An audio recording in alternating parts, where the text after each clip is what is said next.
So your healthcare provider told you that you need to improve your sleep hygiene, but they didn't tell you what that means. So you have no idea of what should I do to improve my sleep hygiene. I'm Dr. Hamilton-Stubbs. I'm a double board certified sleep specialist and a certified nutrition specialist. If you haven't already joined my YouTube channel, I hope you will become a part of my YouTube family, and don't forget to hit notifications. I love that you would stop by and spend a little time with me, and I also appreciate your questions. So if you have a question and you want it answered, just drop it in the comments below and maybe I'll get a chance to answer your question. Sleep hygiene is the behaviors that you do in a 24-hour period of time that either help you fall asleep or they interfere with your ability to fall asleep. So let's just look at it as around the clock. I like to consider it marching around the clock. We'll start at the time you wake up. Let's just make it easy for ourselves and say you have to get up at 6 a.m. and then the time you go to bed at 10 p.m. So sleep hygiene starts in the morning when you first get up, because the things that you're doing in the morning have a big impact on how well you'll sleep at night. Getting out of the bed and getting some sunlight within the first 15 minutes of getting out of bed, sooner if possible, can help you with turning off the sleep mechanisms and turning on the rhythms for wakefulness. This is called your circadian rhythm. You don't need to have a bright sunny day, but you do need to have exposure to the sun. And if you're inside a building, you may not be able to get sun rays because of the coating on the window. If you can go outside and get some natural sunlight, that would be better. I like to wear a hat, so I'm usually wearing one when I'm outside with at least a 4-inch bill. And let's see if I can get this on here right. But you see, this bill is going to give some shade over the eyes, and that's what you want. Now this is not fitting me right because of the way my hair is, but you want your eyes to be protected from the sun's rays. And you don't have to go outside and look directly at the sun. Just be outside and get some sunshine and some fresh air. And if you're near nature, I think going into nature will help you get ready for the day. The next thing is going to be having something to eat. Well, I guess you're going to take your shower first and get yourself ready for the day, and then you're going to have some breakfast. I don't think it's a good idea for you to start your day off with caffeine, and here's why. Caffeine will elevate your cortisol level. When we wake up in the morning, our cortisol level is already high because God made our bodies so that we'd be ready for the day. So you may not be outside hunting wildlife or running from some bear, but you will have some struggles through the day, even if they're good or bad, that require you to have energy. And that's what that cortisol level is going to do. It's high because it's anticipating that you got some things you need to get done during the day. When you are drinking caffeine beverages, and coffee is the most common one in the US, they also cause an elevation in cortisol levels. So what can happen is you suppress your natural ability to make cortisol according to your body's circadian rhythm, and you find yourself waking up in search of caffeine because you now trained your body to get caffeine instead of using the surge of your own cortisol level to get you moving during the day. If you enjoy a cup of coffee or caffeine beverage, move it a little later in the day, somewhere between 11 a.m. and 1 p.m. And if you are a person who has a place where you can take a nap and you find that you are tired midday, or you just want to get a power nap because you have a big meeting in the afternoon, you may want to try drinking a little coffee and then taking a nap, even if that nap is at your bedside, at your desk, because the caffeine will come on board during the time that you're sleeping. and then you'll be wide awake because you've had a nap to help clear out some of the metabolic processes that accumulate and make you sleepy, and you'll have a stimulant on board that is also going to block some of the products that would make you sleepy, and these are byproducts of metabolism that accumulate in the brain. So save that caffeine beverage, if you have to have one, to later in the day. I do like having sunlight more than just first thing in the morning when you get out of bed, but if you have a chance to have your breakfast outside, that's wonderful. Take advantage of that. That's really going to be good for you. And also, if you're eating lunch, if you can have that outside, that's going to also help you wake up.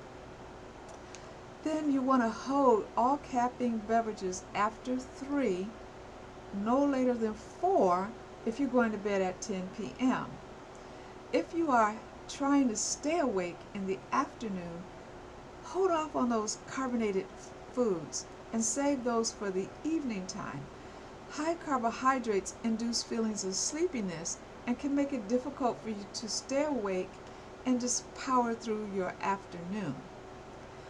When you are getting off work in the early afternoon, try to get some exercise. Now, aerobic exercise is best for helping us fall asleep, but any exercise is better than no exercise. If you don't have time to do exercise in the afternoon, when you get off work early evening, late afternoon, consider parking your car a little bit away from your office door so that you can get a walk. Sometimes when I was working at the hospital, I would park at least 1 mile away, so I get 2 miles of exercise. 1 mile while I walk to work, and 1 mile when I came back to my car. The other thing is to just structure some time to walk, maybe after a meal. And speaking of meals, I like to have the meal earlier in the evening or late afternoon, somewhere between 4 p.m. and no later than 7, depending on your work schedule. Some of the people I am helping live in places like New York where they have to commute and they don't get home until 6. So it could be a little difficult to get home, get settled, get your meal, and it's before 7. But try to get as close to 6 p.m. as possible. What this is going to do is set your circadian rhythms so that your biological clock, not just the master switch that controls wakefulness and sleep, but you have biological clocks all over your body, including in your gut. We want our gut to rest during the night because the gut is going to be repairing itself and getting us ready for in the morning. So have your meal as early as possible. If you are a person who tends to worry about a lot of things and you can't go to sleep because you're full of worry, in the late afternoon, if you haven't done it right after work, write out what you need to do the next day and how you plan to get that accomplished. One of the things I like to tell people as part of sleep hygiene, do not take the work home with you. By that I mean, if you are struggling with someone at work, difficult coworker, difficult boss, try to leave that at work and not bring it home, and definitely don't bring it into your bedroom. The other thing is what you choose to drink with that evening meal. If you're going to have a caffeine beverage in the evening time, the half-life can be 6 to 8 hours, depending on what you are having for your caffeine beverage, what's going on with your body, and what else you're eating. And this could disrupt your ability to fall asleep and cycle through all the stages of sleep so that you wake feeling refreshed. The other thing is you might want to watch how many desserts or sweet treats you eat, not just throughout the day, but especially at bedtime.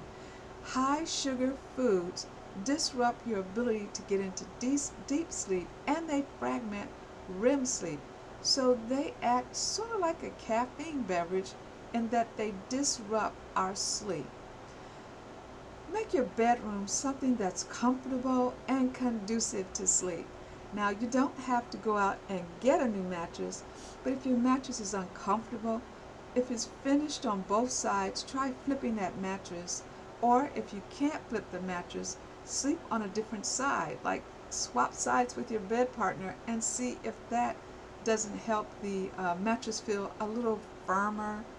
And also remember that you have to wash the linens at least once a week, and you want to wash those pillows about once every 2 weeks to get rid of dust mites. Dust mites have nothing to do with the cleanliness of your house, because even if your house is very clean, you're probably going to have some dust mites.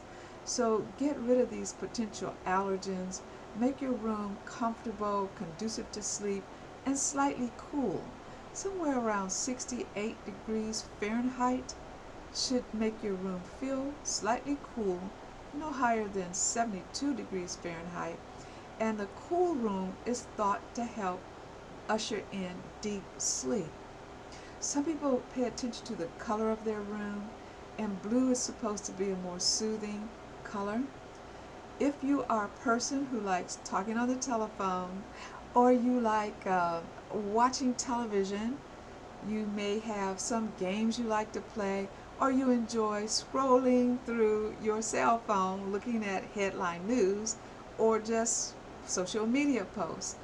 Try to move that outside of your bedtime period into a time where you want to be awake. That light coming off those electronic devices will start to block your melatonin. Melatonin starts to secrete at about 8 p.m. and then it peaks somewhere between 10 p.m. and midnight. So you don't want to miss this natural sleep-inducing hormone that we're going to get when we turn off our electronic devices. If you have to read a book to relax, don't read it in the bedroom. Read it in another room and try not to use a very bright light, especially if the book has a very white page that's reflective, because the light will bounce off the page and into your eyes. And I like saying prayers. Now, you can pray to whatever being you like, but the research has shown praying to a higher being, whether you're Christian or some other type of religious faith, or no faith at all that you're practicing, just believing in a higher being, this can help you to relax and turn over some of your worries while you go to sleep. And when you get in bed, make sure that you have on something comfortable to sleep in, and try relaxing. Don't try going to sleep, just lay down and try to relax. And the reason is, when you try to go to sleep, you're less likely to go to sleep. So you just relax and sleep will eventually come. If you find yourself a little tight, anxious, can't quite get over what happened through the day, or the excitement of what's going to happen in the morning or the next day at work, you can also do deep breathing exercises. And there are many out there. If you'd like to know some methods about deep breathing exercises and get my sheet on the precautions to take, visit my website and plug in deep breathing exercises. It'll teach you my favorite method and give you the precautions and a little book that you can have as you practice. This video is for information only and not medical advice. If you like this video, give me a thumbs up and don't forget to share. If you haven't already subscribed, I hope you will. I'd love to have you as part of my YouTube family.